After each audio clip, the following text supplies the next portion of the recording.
السلام عليكم ورحمة الله وبركاته. عزيزان خوشویستان، الحمد لله. ام جارشیان توانی من خواه گوره تمنی داین به پشتوانی خواه گوره بینو دستکن بخوندنی وانکان من دەستکەم بە خوێندنی پیتە پیرۆزەکانی قورئانی گەورە ئینشاءالله سوودی لێوەر بگرن داواکەم لە خوای گەورە ئەو ڕەمەزانێ ئەم چەند ڕۆژە کورتمانە خوای گەورە قبوڵی کردوبێ قووەت و هیدایەتمان بدە بتوانی باقیەکەی بگرین و بکەینە خەزانەیە بۆ ئەو دنیامان لەگەڵ خۆمانە بیبین لە دوعای خێر بێبەشمان نەکەن ئینشاءالله ئێمەش لە دوعای خێر هیچ موسڵمانێک بێبەش ناکەین. عزیزان ئێمە وتمان هەموو ڕۆژێک با دەستکەین بە هەموو هەفتەیە با دەستکەین بە پیاچوونەوەی پیتەکانمان بۆ ئەوەی لە بیرمان نەچێ و بتوانین بیخوێنینەوە. ئێستا پیت با دەستکەین بە خوێندنی پیتەکان. ئەلف با تا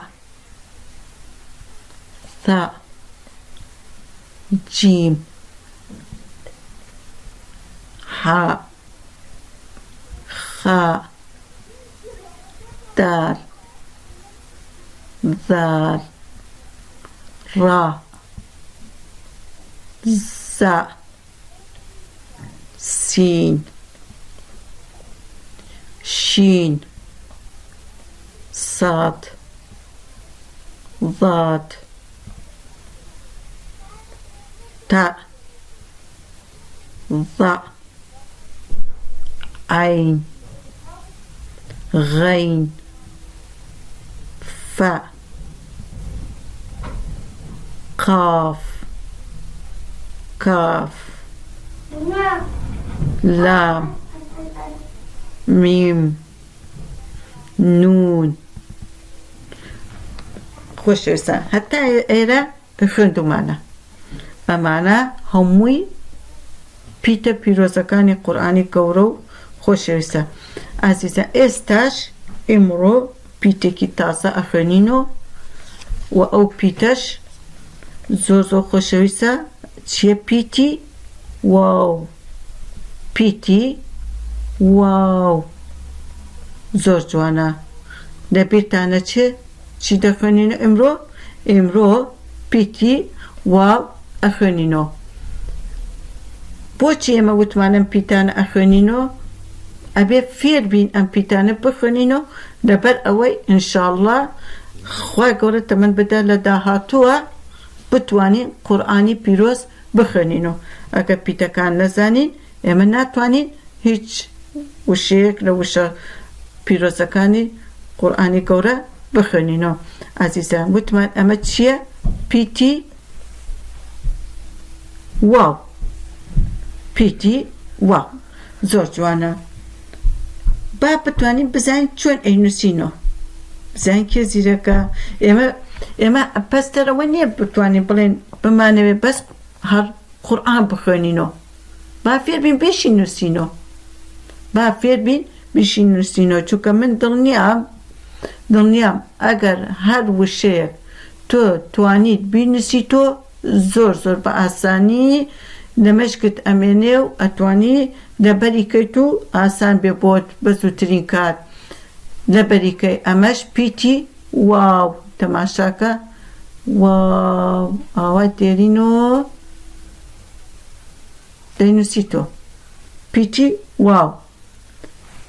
ئازیزم دڵنیاتەکەم ئاگات لە خۆت بێ کاتێک کە پێت ئەڵێم پیتی واو بنووسە چۆن دەنووسیتۆ لێرەوە دەهێنی بە کورتیەکەی بازنێ بچکۆڵە دروستەکەی دەستت تۆزێ لارەکەیتۆ بۆی باشە. بازنەیەکی بچکۆڵانە دروستەکەی یعنی سرکڵێکی بچووک دروستەکەی دوایی دەستت بۆی لار ئەەکەیتۆ هەیهێنیتۆ. واو. ئەگەر ئەزانن ئێمە لەوانەیە کوردیشە خوێندمانەوە باشە نووسیمانەوە. ئێستا دڵنیام دەستان جوان ڕاهاتۆ ئەتوانێت بینووسنەوە. ئێستا چیەکە وتمان ئەمە لە پەیجەکەمانە، لە پەیجەکە لە لاپەڕەیە سێجار واو واو واو ئەنووسیتۆ ئەم سەجاکە نووسیتۆ ئەجا لێرەشە دەیتە خوارۆ بە هەتا کۆتایی پەیجەکەت بە جوانی دەینووسیتۆ باش ئەوە یەک لێرەشان بەم شێوەیە دەبێش هەروەها بەم شێوەیە دەینووسیتۆ باشە ئیشەڵا هیوادارم سەرکەوتو بن لە بیرتان نەچێ ئازیزانم هەموو کاتێ لە ماڵیشۆ تۆ لەگەڵ خۆشکەی بچووکت لەگەڵ برای بچووکت ئەگەر هەیە یارمەتی بدە فێریکە بڵێ واو واو وردەوەدا تۆش ببە مامۆستایەکی جوانکیلە بۆ ئاو زۆر جوانە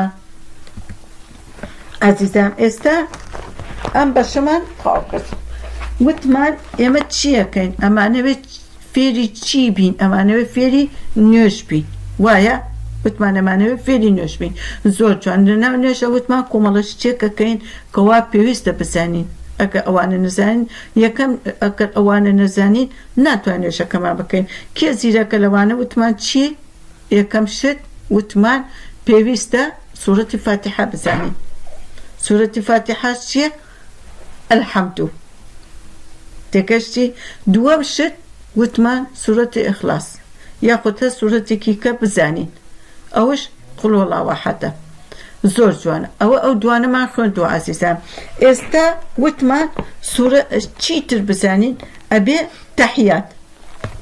تەحیات بزانین ئەبێت تەحیات بزانین زۆر جوانە ئێمە وتمان هەموو هەفتەیەک یەک دێر لە سوورەتی ببورە یەک دێر لە تەحیات ئەخوێنینەوە هەفتەی ڕابردوو ئەگەر بزانن هەفتەی ڕابردوو چیمان خوێندەوە وتمان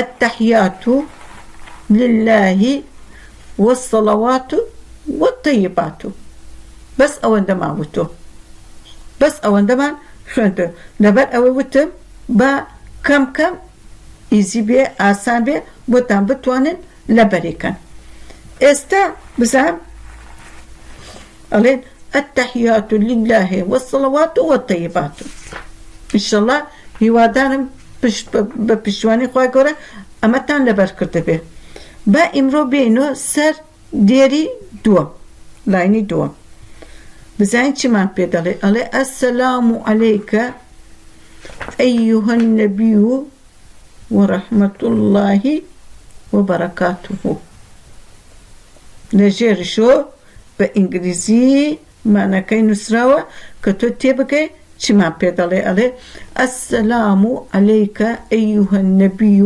وەرەحمەة الله وبەرەکاتوه تۆ چەند جارێک هەردوو باریکە و بیخوێنەرەوە تاوەکو زۆر زۆر ئاسان بێ لەبەریکەی جوانتر و باشتر و ئاسانترە بۆ تۆ چی بکەی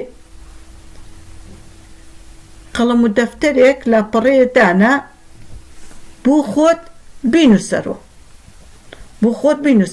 بڵێ ئەسەلام عەلەیکە ئەینووسی تۆ ئەیها النەبی وەرەحمەة الله وبەرەکاتوه چەند جارێک بینووسە و بیخوێنەرەوە بە قوربان ئەگەر لە ڕۆژێکە 4 5 بینووسیتەوە قەیچێکە هەتا هەفتەی داهاتوو ئینشەڵڵا هیوادارم بە پشتیوانی خوای گەورە ئاسانی کا بۆت چی بکەیت لەبەریکەی چی لەبەرکەی ئەمە لەبەرکە التحيات لله والصلوات والطيبات السلام عليك أيها النبي ورحمة الله وبركاته جوانا لێدەرۆ بۆ خۆت ڤیدۆکە لەگەڵ منە چەند جارێک بڵێرۆ زۆر بە ئاسانی ئەتوانی ئینشەڵڵا ئەم دوو دێرە دووبارەکەرەوە تۆ ئێستا ئیمڕۆ ئەرکی ئیمڕۆمان ئەمەیە بەس ئەمە مەخوێنەوە دووبارە دەست پێ بکەرەوە لەگەڵ لەسەرەوە التحيات لله والصلوات والطيبات دووبارە بڵێ السلام عەلەیکە ئەیها النەبی وەرەحمەة الله وبەرەکاتوه دووبارێکە هەردوو دێرەکە بخوێنەرەوە بینووسەرەوە بخوێنەرەوە ڕۆژی چەند جارێک بۆ ئەوەی زۆر زۆر ئاسانە بێ بۆت بۆ ئەوەی زۆر زۆر ئاسانە بێ ئینشەڵڵا داوام لە خوای گەورەیە زۆر بە ئاسانی بتوانن ئەم دوو دێرە لەبەرکەن و سوودی لەوەر بگرن. ئازیزام جا ئیشەڵڵا خوا تەمەن بدا هەر ڕۆژێ بە دنیا ئارا بێت و چاومان بەیەک بکەوت بتوانین پێکۆ نوێژەکانمان بکەین. زۆر جوانە لە دەفتەرەکەتش ئەم دوو دێرەش بنووسەرە با تەواو فێر بیت بە ئیسراحەت. باش ئازیزانم ئەتوانن ئەم دوو دێرە جوان بخوێننەوە بۆ خۆتان هەتاکو هەفتەی داهاتوو بتوانین بەشێکی دێری تەحیات بخوێنین چونکە ئەگەرەمانە نەخوێنین نەزانین ناتوانین نوێژەکەمان بکەین ئینشەڵڵا ئاسانشە بێ. ئازیزان ئێستا ئەمە بەشی دووە. بەشی سێیەم ئەخوێنینەوە. بەشی سێیەمش زۆر جوانە. بەشی سێیەم شتێکی زۆر جوانە. ئەمە کورتە پیاچنۆیەکی یەکەین وانەی ڕابردوومان. لە وانەی ڕابردوو وتمان چیەکەی؟ وانەی ڕابردوو چیمان خوێندۆ؟ وتمان ئەمە ناوی چییە؟ ئەمە ناوی ئەلێ لێرە چی نووسراوە؟ حەزرەتی محەممەد نووسراوە. لێرە ئەمە چی نووسراوە؟ صلی الله علیه وسلم. ئەمەمان خوێندووەتەوە. ئەم بەس پیاچنۆیەکی یەکەین ئازیزان. یعنی معنای چییە؟ ئەڵێ پێمان ئەفەرمێ ئێمە ئەڵێ حەزرەتی محەممەد پێغەمبەری ئێمەیە دۆردی خوا لەسەر بێ. پێغەمبەری ئێمەیە دۆردی خوا لەسەر بێ کە ئێمە ئەڵێن حەزرەتی محەممەد چی بڵێن دوایی؟ ئەڵێن صلی الله علیه وسلم.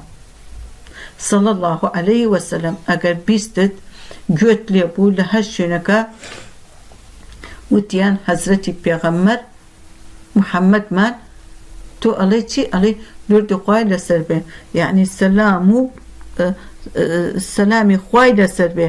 یعنی ئەڵێ صلی الله علیه وسلم چییە؟ درود و سەلامی خوای لەسەر بێت. ماناکەی بە کوردی درود و سەلامی خوای لەسەر بێت یاخود بڵێ صلی الله علیه وسلم. هەردووکیان ڕاست و ڕەوایە و دروستە ئەتوانی بڵێنەوە. ئەمە لەبیرتانە چێ؟ زۆر جوانە. ئەتوانی تۆش لە لای هاوڕێکەت باسی کەیت و بڵێیتەوە. ئافرێن. ئێستا دێنە سەر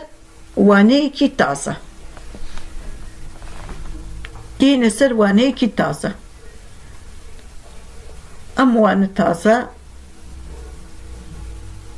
چیمان پێ دەڵێ؟ ئەڵێ چی؟ ئەلەم ڕسمە چی کردووە؟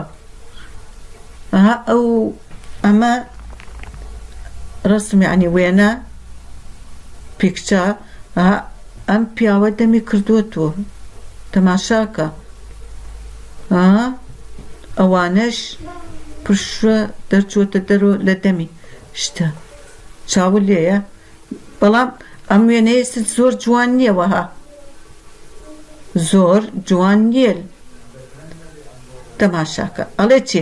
ئەڵێ پێویستە ئەو کەسەی دەپژمێت. ئەمە چی کردووە؟ ئەمە پژمیوە. ئەمە چی کردووە؟ ئەمە پژمیوە. ئەڵێ چی بڵێت؟ ئەڵێ چی بڵێت؟ بڵێت ئەلحەمدولیللا. بڵێت ئەلحەمدولیللا. یان سپاس بۆ خوا. بڵێت ئەلحەمدولیللا سپاس بۆ خوا چونکە خوای گەورە بۆ بڵێن ئەلحەمدولیللا چونکە خوای گەورە کە کاتێ ڕۆحی خستە بەر ئادەم و حەوا بە چی کردی؟ خستێ ڕۆحی خست بە پژمە. ڕسمەکەی وێنەکەی کێشا دروستی کرد بەڵام کە پژمی ڕۆح هاتە بەری. بۆ بە بەشەرێک کە توانی وەکو ئێمە پێ کەواتانێ ئەلحەمدولیللا یعنی سپاس بۆ خوای گەورە ڕۆحی دا پێ. پێویستە لەسەر ئێمەش چی بڵێن؟ هەر کاتێ پژمی بڵێن ئەلحەمدولیللا. ئەلحەمدولیللا بتوان بە عەرەبیە ئەڵێن سپاس بۆ خوا بە کوردی هەر کامنی بڵێ زۆر جوانە. ئەڵێ وە چی؟ ئەڵێ وە ئەو کەسەی تەنیشتت یعنی بۆ نمونە تۆ دانیشتیتە لە لای یەکێکە بۆ نمونە تۆ لە لای من دانیشتیتە من کە دەپشمم ئەڵێم ئەلحەمدولیلا تۆ بە من چی دەڵێ یرحەمکم الله یرحەمکم الله تێگەیشتی یعنی خدا ڕەحمەت پێ بکە بە کوردەکەی خدا ڕەحمەت پێ بکە یاخود تۆ پشمیتە تۆ دەپشمین من لە تەنیشتی تۆ دانیشتومە تۆ چی دەڵێ تۆ ئەڵێ ئەلحەمدولیلا تۆ دەڵێ ئەلحەمدولیلا پێویستە من چیت پێ بڵێم بڵێم یرحەمکم الله یرحەمکم الله تێگەشتی و ئەو کەسەی کە پژمی دووبارە بڵێت یهدینە و یهدیکم الله یعنی چییە ئەڵێ خدا هیدایەتی ئێمەش و ئێوەش بدات خدای گەورە هیدایەتی ئێمەش و ئێوەش بدات ئەبێت دووبارە تۆ وا بڵێ تۆ ئازیزانم کەواتانێ ئێستا تێبکە لە من ئێستا تێبکە لە من بۆ نمونە تۆ لە تەنیشتی من دانیشتیتە هەروە بزانە هەردووکمان پێکۆین کاتێک کە تۆ دەپشمیت چی دەڵێ ئەلحەمدولیلا من چیت پێ دەڵێم من پێ دەڵێم یرحەمکم الله یرحەمکم الله تۆ چی دەڵێ تۆ دەڵێ یهدینە و یهدیکم الله